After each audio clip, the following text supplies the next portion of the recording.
Police Thane हद्दीमध्ये आज दिनांक 19/7/2026 रोजी रात्री नगर परिषद शाळा क्रमांक 4 शुक्रवार पेठ जुन्नर परिसरामध्ये 3 किलो गांजा, एक इनोवा कार आणि एक स्कूटर अशा प्रकारचा 10,50,000 रुपयांचा मुद्देमाल हस्तगत करण्यात आलेला आहे। त्याच्यामध्ये छापा कारवाईमध्ये हा मुद्देमाल हस्तगत केल्यानंतर एक आरोपी अटक करण्यात आलेला असून त्यास सध्या पोलीस कोठडी मिळालेली आहे आणि इतर पाहिजे आरोपितांचा शोध सुरू आहे। त्याच्यामध्ये माननीय पोलीस अधीक्षक पुणे ग्रामीण सरांचे आदेश आहेत। से नो टू ड्रग्स या पद्धतीनं प्रत्येक आपण शालेय पातळीवर सामाजिक संस्थांमध्ये जनजागृतीपर कार्यक्रम घेत आहोत आणि पालकांना आणि एकंदरीत नागरिकांना या दृष्टीनं हेच आव्हान आहे की आपण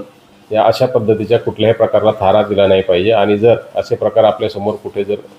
घडताना दिसत असतील किंवा आपल्याला काही माहिती असेल तर ते गोपनीयरित्या पोलीस ठाणे सांगू शकतात किंवा डायल 112 या क्रमांकावर संपर्क साधून त्याची माहिती देऊ शकतात। सदरची कारवाई माननीय पोलीस अधीक्षक पुणे ग्रामीण यांच्या आदेशाने माननीय अपर पोलीस अधीक्षक पुणे विभाग, उपविभागीय पोलीस अधिकारी श्री धनंजय पाटील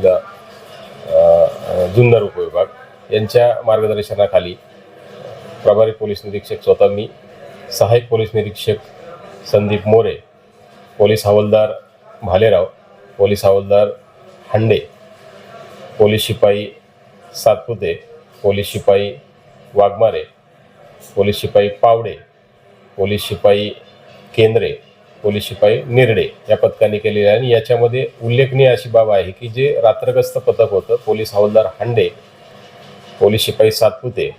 आणि पोलीस शिपाई वाघमारे यांना मूळ संशय आल्याने तिथून पुढची ही सगळी कारवाई आपल्याला करता आलेली आहे। या रात्रगस्त पथकाचं यामध्ये उल्लेखनीय असं काम आहे।